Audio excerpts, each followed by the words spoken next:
Hello there, welcome to the Art Bank. This is our very first video tutorial, so welcome. We're going to be looking today at the technical side of creating an image that you can use as a template to create a halftone papercut portrait. So we put this image on Facebook, one of the Facebook groups, just the other week, which is a halftone papercut portrait of my two girls, and it got some lovely comments, and a couple of people mentioned that they were looking for tutorials and would like to know how to do it. So we're going to have a little fairly quick dig into how to produce one of these.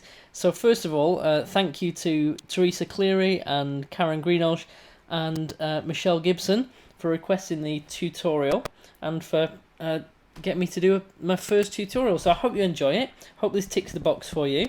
Let's get straight in there then, and we're going to find out what we need to do to get a cracking image that's going to be ready to make a really good papercut template. I'm going to be showing you this technique using Corel Paintshop Pro X6. You can do this in Photoshop as well if you're a Photoshop user. I'm fairly new to Photoshop. I'm about 8 months in with Photoshop. I'm certainly not an expert in it. You can do it, but it's a lot more technical to do this in Photoshop. So if you're familiar with Paintshop Pro, you can do this technique with any of the back issues of Paintshop Pro, right up to like the 10-year-old versions. But as is, we're going to be using Corel Paintshop Pro X6. If you don't have this program, you're going to really struggle to do this. But get in touch because we do templates. We do custom templates for this. So if you drop us a line on Facebook or Etsy or on our webpage, you can literally send us a photograph. We will literally send you the halftone template back for a very small fee. So first things first, we're going to look at choosing our image and making sure that we've got an image that's going to work well with a halftone portrait. So I'm going to bring an image in here. I've got one lined up. This is the same image that was used on the portrait of my girls, and there it is. You can see straight away that this is a landscape image, but there are certain things that I'm looking for in an image that tell me straight away whether or not it's going to be a good one as a halftone paper cut. The first thing that we're looking for then is that the subject of the photograph is well defined against the background, i.e. they're not standing behind a chair, or they're not in a crowd of people. Also, they need to be a reasonable size in the photograph and it be fairly clear. I say fairly clear, although this doesn't need to be a high quality image, and you'll see why a little bit later. So in this photograph, the reason that this is good is because they are contrasted well against the background. Their shoulders and their head is a fairly bold shape against most of the background, and the background is fairly indescript. It's not patterned. It's not got too many elements that are going to stand right out there. Other things to look for, we want to make sure that there are no numbers or letters or words or text in this in the initial photograph, because they're not going to come out well in a halftone cut. Also, any patterns and things, you're going to lose those to a certain extent. So if those things are integral to the picture, the original image, then it's not going to work well as a halftone. What does work well are bold, fairly large, recognizable shapes. And that word recognizable is the key to halftone portraits. What we're looking for is a balance between something that's very cuttable but still recognizable. So I've decided on this picture. I'm happy with it. I want to look now at the composition of the paper cut. What we don't want is a whole load of space that's wasted and a tiny subject in the middle. So I'm going to crop mine. If I go over to my crop tool over here, I'm just going to drag a box down. I'd like it to be portrait. I don't want too much sky above them. I don't want too much grass below them. I realise that this might be teaching sucking eggs for some of you guys who've been doing this a long time. But hopefully this is helpful for some people who are fairly new to composition and to laying out your artwork digitally. So I've drawn a box that's fairly reasonable. It's about A4. It's not exact. Whenever you're printing your template out, your printer will crop it so that it's A4. It's not going to squash it or deform it, so you don't need to be pixel perfect on your A4 here. I'm quite happy with the composition there, that the subject's in the middle, so I'm going to execute that. Okay, the next thing I'm going to do then is grayscale my image by going to Image and dropping down on Grayscale. Again, if you were using Photoshop, you'd be looking to desaturate your image here, which would be the same. Which would do the same thing. We can see over in our color palette over here that everything's changed now to tones of grey or shades of grey over here. What you want to be looking for then in your image is that the majority of it is made up with grey, not black and not white. There's a reason for that. If I just adjust the contrast and brightness over here, I'm going to go to Adjust, Brightness and Contrast. We'll just have a little look at some of the things that can go wrong. If your contrast is down and everything is closer to mid-grey than any of the extremes of grey, the lighter greys and the darker greys, you're going to find that you won't get much detail coming out in your halftone cut. Conversely, if your image appears like this and it's got really high brightness and contrast, what you'll find is that you'll have huge areas of your halftone cut that are just empty space, and you'll have cut massive chunks of your paper out. Equally, where you've got big swathes of white up here, you won't be doing any cutting in there, and you really risking bits of your cut just floating about, and it's just not going to make for a balanced cut at all. So I'm going to leave this one. The contrast and brightness is just fine on there. Everything's a fairly mid-grey. One of the tricks though to checking if this is going to work well as a halftone cut is to put your head about 2 feet from your screen. This is really old school, and just screw your eyes up, squint at the picture until it goes really blurred. And what we're looking for again is that magic word recognizable. Can you still see the image? If you blur your eyes out, you're going to get a good indication of whether or not this is still going to be recognizable as a paper cut. And that goes for a lot of techniques, not just this one. So I'm happy with that. Okay, next up, let's just talk about resolution for a second. If I zoom right the way into this picture, we can see that this is a very high quality image. Thank you Canon 550D for that one. But halftone paper cut, this is the beauty of this technique, is it doesn't need to be a high quality image at all. The reason for that will become really clear with this next little thing that I'm going to do. I'm going to go to Adjust, I'm going to go down to Blur, and I'm going to go to Average Blur.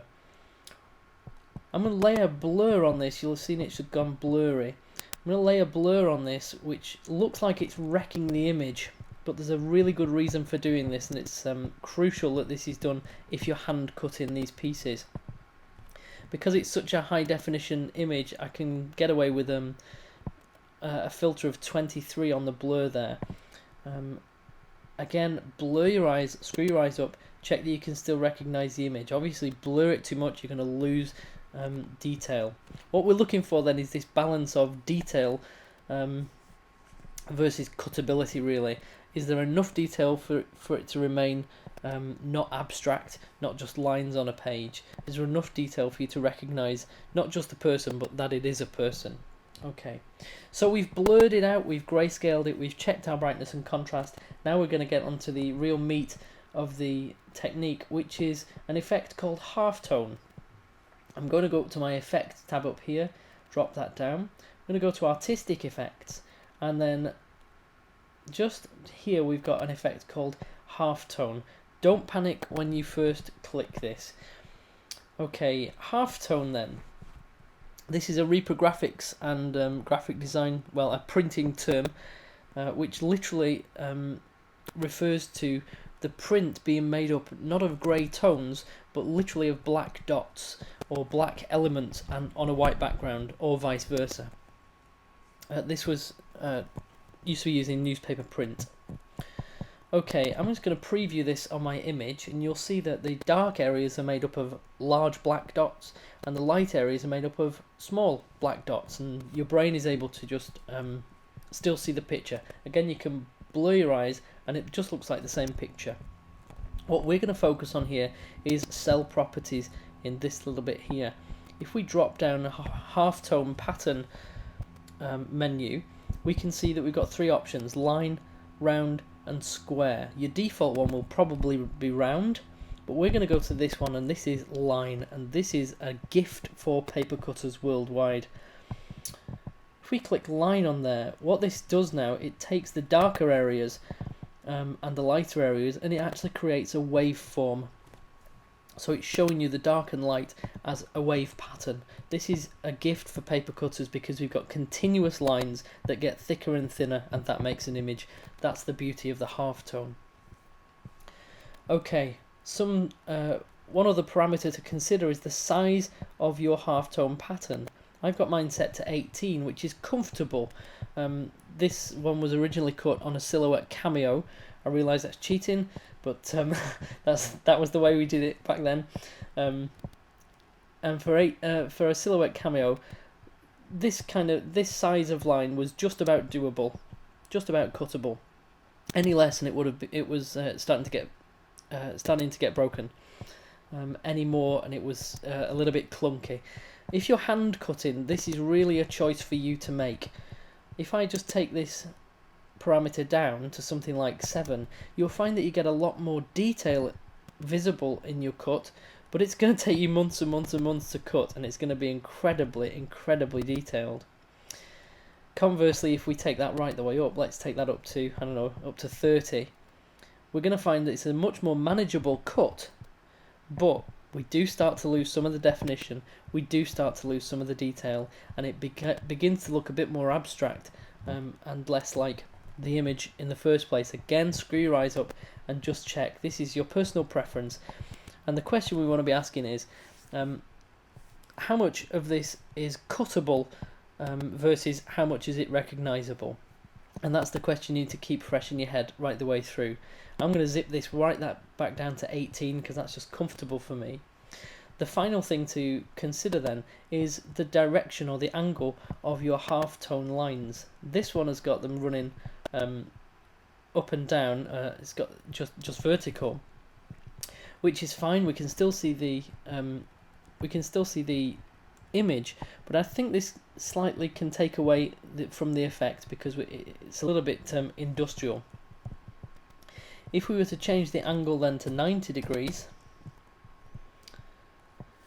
what we see there is we can still see the image. It's the same. It's just a little bit too much like a Venetian blind for me. What I tend to do is pop it up to about 110.